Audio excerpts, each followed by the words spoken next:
Hello friends, ये GS paper 1 का question है कि मतलब जीएस पेपर 1 में हिस्ट्री, ज्योग्राफी और इंडियन सोसाइटी आती है। तो हिस्ट्री का ये क्वेश्चन है। अभी मैं जो भी मतलब आंसर राइटिंग की सीरीज करा रही हूँ उसमें रैंडम किसी भी मतलब जीएस का मैं करा रही हूँ, क्योंकि ये पीवाईक्यू है और साथ ही साथ सिलेबस से रिलेटेड भी क्वेश्चन है। तो बाद में मैं एक मतलब सीक्वेंस में करवाऊंगी, क्योंकि अभी जो भी नोट्स है बेस्ट वाला वो मैं खोज कर आपके लिए ला रही हूँ। तो आप इसको फॉलो करके अपना जो आंसर राइटिंग है उसको आप प्रैक्टिस कर सकते हैं। साथ ही साथ आप एक इस तरह से कॉपी बनाकर जीएस पेपर 1, जीएस 2 और 3 इस तरह से बनाकर आप उसमें अपना सारा जो है सिलेबस अकॉर्डिंग मतलब पूरा कंप्लीट आंसर राइटिंग कंप्लीट कर सकते हैं। तो यही मतलब जो टॉपर्स होते हैं इसी तरह से फॉलो करते हैं कि सारा सिलेबस का जो जीएस 1, 2, 3, 4 होता है पेपर एक कॉपी बनाते हैं और उसमें सारा सिलेबस से रिलेटेड जो भी पीवाईक्यू पूछा गया है उसको सॉल्व करते हैं। साथ ही सिलेबस से रिलेटेड जिस तरह से भी क्वेश्चन फ्रेम हो सकता है उसको खुद से करते हैं। तो ये जीएस पेपर 1 हिस्ट्री का मतलब क्वेश्चन है। तो क्वेश्चन है कि देश के एकीकरण और राष्ट्रवादी आंदोलन में सरदार वल्लभ भाई पटेल के योगदान पर प्रकाश डालिए। तो इस तरह से क्वेश्चन है एक। तो मतलब सरदार वल्लभ भाई पटेल जो थे वो भारत का क्या किए थे, एकीकरण किए थे। मतलब जब हम लोगों का देश क्या हुआ था कि मतलब ऐसे बात चल रहा था अलग अलग मतलब आप लोगों ने सुना मतलब पढ़ा होगा सिलेबस में डिटेलिंग में कि कौन किसके मतलब साथ जाएगा। तो उस तरह से उस समय सरदार वल्लभ भाई पटेल ही थे जो उन्होंने देश का क्या किया था। मतलब उस समय क्या हुआ था कि क्षेत्रवाद, सब अपने अपने क्षेत्र का डिमांड कर रहे थे, रीजनलिज्म का डिमांड हो रहा था। जैसे पंजाब अलग डिमांड कर रहा था, कश्मीर अलग डिमांड कर रहा था। उसके बाद फिर जो नॉर्थ के राज्य मतलब साउथ के जो राज्य हैं जिसमें श्री पिट्टलू रामू उन्होंने अनशन भी किया था कि उनको अलग आंध्र प्रदेश चाहिए था। तो इस तरह से अलग अलग स्टेट के अलग अलग जो थे वो डिमांड किया जा रहा था। तो उस समय सरदार वल्लभ भाई पटेल ने ही आकर जो है वो देश का एकीकरण किया था। तो किस तरह से योगदान है इसी के ऊपर क्वेश्चन है। ठीक है, तो सरदार वल्लभ भाई पटेल भारत के पहले गृह मंत्री और उप प्रधानमंत्री थे। भारत के वास्तविक एकीकरणकर्ता के रूप में पहचाना जाना जाता। उन्होंने भारत के लोगों से श्रेष्ठ भारत निर्माण के लिए एकजुट होकर रहने का अनुरोध किया और यह विचारधारा आत्मनिर्भर भारत पहल के रूप में परिलक्षित होती है। तो जहाँ पर मैंने हेडलाइन यहाँ पर जो अंडरलाइन किया है, तो ये सब जो है ना, आप जब आंसर राइटिंग लिखिएगा तो ये जो हम लोग इंट्रोडक्शन में लिख रहे हैं इस तरह से आप ब्लैक पेन से अंडर मतलब कि उसको हेडिंग को जो है वो अंडरलाइन कर सकते हैं। और ये बहुत ही अच्छा, अगर सरदार वल्लभ भाई पटेल के ऊपर कोई क्वेश्चन आता है तो इसको आप बहुत अच्छे से मतलब ये आप किसी भी मतलब कि इंट्रोडक्शन में आप लिख सकते हैं। उसके बाद है कि अखिल भारतीय सेवा प्रणाली की स्थापना के कारण स्टील फ्रेम के रूप में भी उनको जाना जाता। मतलब ऑल इंडिया सिविल सर्विस का भी उन्होंने ही स्थापना किया था, इसलिए उनको स्टील फ्रेम ऑफ इंडिया के रूप में भी जाना जाता है। किनको? सरदार वल्लभ भाई पटेल को। इसके अलावा देश का एकीकरण मतलब किसी किसी को उन्होंने प्यार से समझाया, किसी को डंडा और गाजर, इस तरह से आप लोगों ने सुना ही होगा कि किस तरह से सबको मनाने में बहुत टाइम लग गया। इलाहाबाद में जो मतलब कश्मीर का जो था वो महाराजा था जो कि हरी सिंह था, वो मतलब अलग अलग था, सब डिमांड कर रहा था देश को तोड़ने के लिए। तो वो भारत को तोड़ना नहीं चाहते थे, वो चाहते थे कि देश एक रहे और अलग सब राष्ट्र एक साथ मिल के रहे। तो इसीलिए उन्होंने देश का एकीकरण किया था। अब देखिए कि यहाँ पर है कि स्वतंत्रता संग्राम में भूमिका, ठीक है, तो उनका भूमिका कहाँ कहाँ पे रहा था। जैसे कि खेड़ा सत्याग्रह 1918 में हुआ था, उसमें भी उनका भूमिका रहा था। ठीक है, तो उन्होंने एकीकृत किया था खेड़ा सत्याग्रह में किसानों के मुद्दों को। उसके बाद राष्ट्रीय स्वतंत्रता आंदोलन को, उसके बाद बारडोली का आंदोलन था 1928 में। उसके बाद बारडोली में महिलाओं ने उनको, बारडोली का आंदोलन के समय महिलाओं ने उनको उपाधि भी दिया था सरदार का। तो ये भी शॉर्ट क्वेश्चन पीटी में पूछा गया है कि बारडोली आंदोलन में महिलाओं ने उनको किसने और किसे सरदार की उपाधि दी थी। तो महिलाओं ने दिया था सरदार की उपाधि। ठीक है, उसके बाद है नमक सत्याग्रह जो 1930 में हुआ था, उसमें प्रार्थना किए थे और उपवास करके 3 महीने मतलब उनको उसकी वजह से क्या हुआ था, कैद में भी वो रहे थे। उसके बाद मार्च 1931, अगर मैं मतलब सब पॉइंट को बहुत डिटेलिंग में करूंगी तो लंबा हो जाएगा। आप लोगों ने अगर सिलेबस में अच्छे से समझा है तो यहाँ पर बस मैं एक फ्रेम की हूँ क्वेश्चन को कि किस तरह से उनका क्या क्या योगदान रहा है।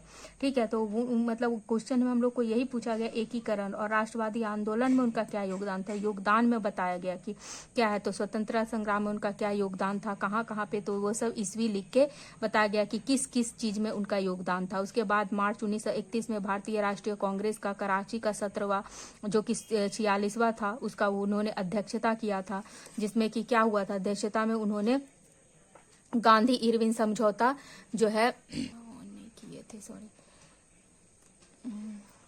अच्छा, अब देखिए 1931 में उन्होंने क्या किया था, गांधी इरविन का समझौता किया 1931 ईस्वी में।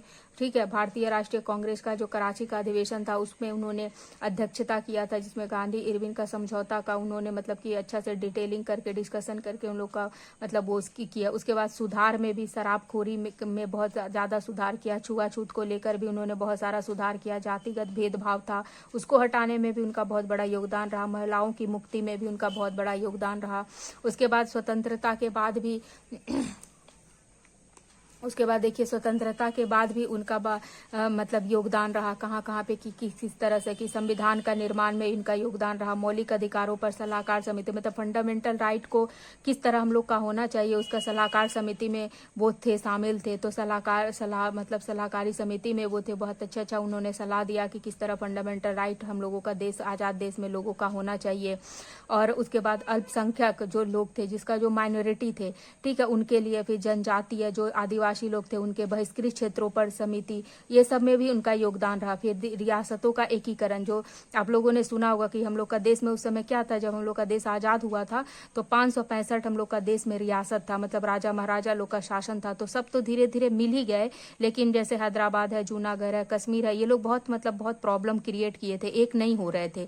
ठीक है, तो इन लोग को मिलाने के लिए उनको बहुत सारा मतलब जद्दोजहद करना पड़ा, बहुत सारा कोशिश, अलग अलग साम दान दंड भेद ये सब को उनको करना पड़ा, तब जाके ये कश्मीर का तो मुद्दा आज तक ही अटका हुआ। आप लोगों को सबको पता है कि जो राजा हरि सिंह थे कश्मीर में, उन्होंने मतलब विलय पेपर पर साइन करने से मना कर दिया, वो सब लेके बहुत सारा मतलब इसका डिटेलिंग में कभी बताऊंगी कि क्या हुआ था।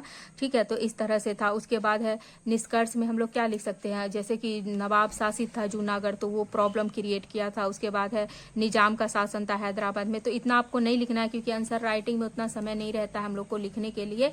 तो आप बस ये रियासतों का क्या योगदान था इस तरह से बना के थोड़ा इनोवेशन, मतलब पैराग्राफ में अब एग्जामिनर उतना पढ़ता नहीं है तो आप थोड़ा इनोवेटिव वे में लिख सकते हैं।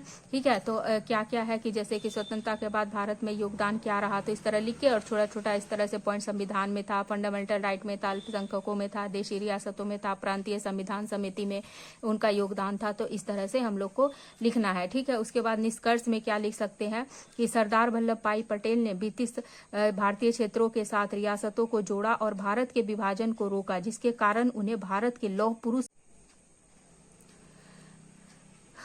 तो सरदार वल्लभ भाई पटेल ने भारतीय क्षेत्रों के साथ रियासतों को जोड़ा और भारत के विभाजन को रोका, जिसके कारण उन्हें भारत के लौह पुरुष के रूप में भी जाना जाता है। सम्मान में उनको स्टैचू ऑफ यूनिटी का मतलब कि गुजरात में उनको दिया गया था। तो यही था, मतलब उनका योगदान के बारे में आपसे पूछा गया है कि सरदार पटेल ने ब्रिटिश भारतीय क्षेत्रों के साथ रियासतों को जोड़ा और भारत के विभाजन को रोका, जिसके कारण उन्हें भारत के लौह पुरुष के रूप में जाना जाता है। ठीक है, तो उनको क्यों जाना जाता है, लौह पुरुष उनको बोला जाता है इसलिए। तो ये एक छोटा सा हम लोग निष्कर्ष लिख देंगे लास्ट में। और इसीलिए उनको क्या किया गया, मतलब गवर्नमेंट जो है अभी स्टैचू ऑफ यूनिटी का प्रतिमा भी उनके नाम पर बनाया गया गुजरात में। ठीक है, तो यही था उनका योगदान। तो ये पूरा जो था ऊपर से नीचे मैंने आप लोगों को बताया। और ये देखिए कितना ज्यादा वर्डिंग है, तो इसमें आप मतलब अगर इसको आप पैराग्राफ में लिखने जाइएगा तो बहुत बड़ा हो जाएगा। तो उनका योगदान क्या था, एकीकरण क्या था और उनका योगदान पूछा है। तो जो मैंने आपको इस तरह से बताया, मतलब आप इस जो